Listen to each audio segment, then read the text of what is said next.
Unti-unti lang kakain yan mga idol, oh. Patikim-tikim lang muna yan.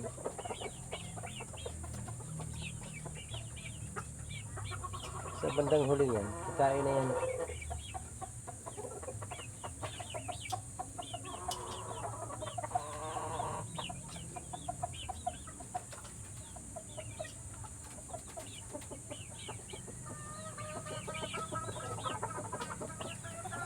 Malalakas na kasi kumain yan mga idol kasi malalaki na sila. Magka-3 buwan na yan. Kaya tikim-tikim muna. Hindi pa alam sa karamihan yan, doon pa sa ilalim. Kunwari pa ito, mga busog pa yata ito ah.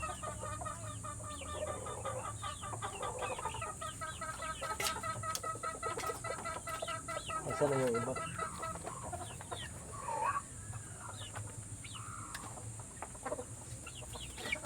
Ibawin natin parang alam nila.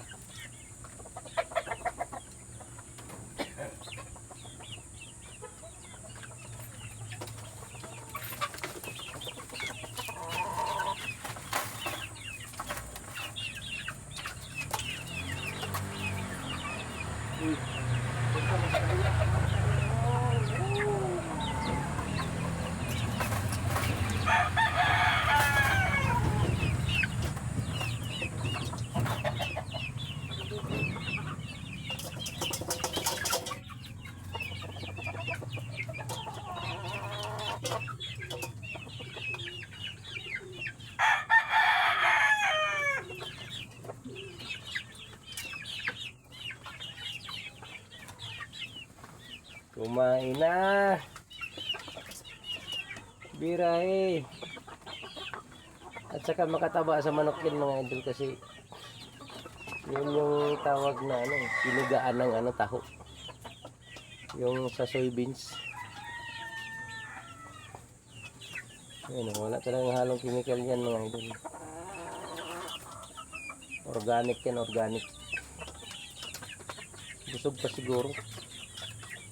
Kasi nakababad kasi yung pagkain niya kagabi, hindi ko na itaas eh.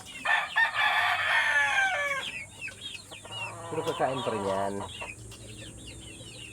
Nakapatikim-tikim lang muna ba.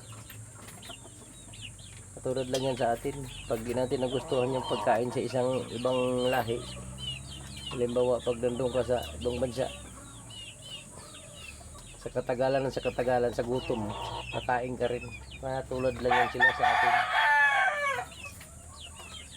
Pag may isang pagkain natin na bago natin nakita, talagang dito kakain, pero sa katagalan na makatikim na tayo, ano na, magsige na tayong balik-balik. Patikimin lang muna natin, tapos mamayang tanghali naman iangat ko yan. Tapos mamayang tanghali ibaba ko naman siya ulit, kakain na naman yan. Kinabukasan matuloy na yan. Diba? Meron tayong isang ginawa dito.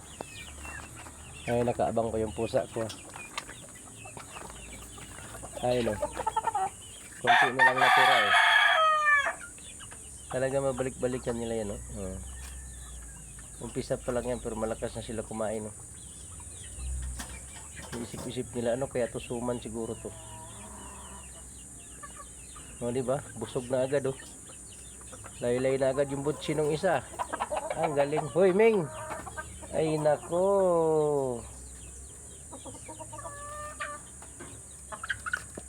Ay, na. Umalis!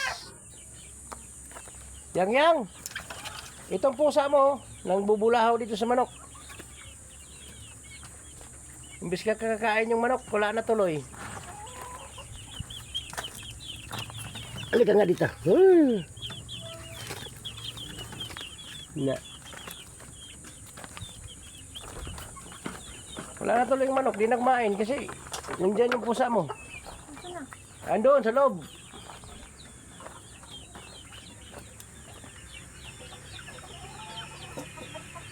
Pinapatikim natin yung mga manok, parang hindi na tayo malakihan ng gastos.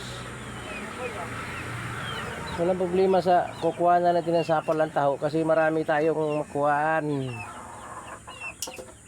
Kaya may nagsusuporta sa atin ng mga ganito. Kaya makatipid-tipid na tayo sa pagkain ng mga sisiw. Ipasok mo yan doon. Sawayan dito ah.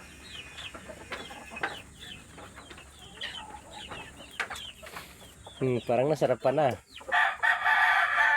Yan ang gusto ko. Tuwing umaga, yan ang pagkain nyo ngayon. Ha?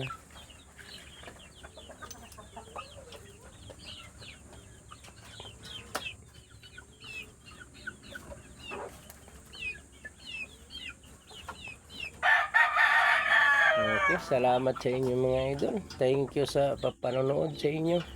Isang tips lang din yan. Baka meron kayong mga naggagawa ng taho sa inyo. Tapos may mga alaga kayo, baboy, mga manok, pato, mga itik, pwede to siya. Yung yung tinatawag kasi dito sapal ng taho, yung pinigaan niya. Kung sa nyug pa ay pinigaan, pero ito iba to kasi soybeans siya. Okay, salamat sa panonood. Thank you sa inyong lahat. Magandang umaga.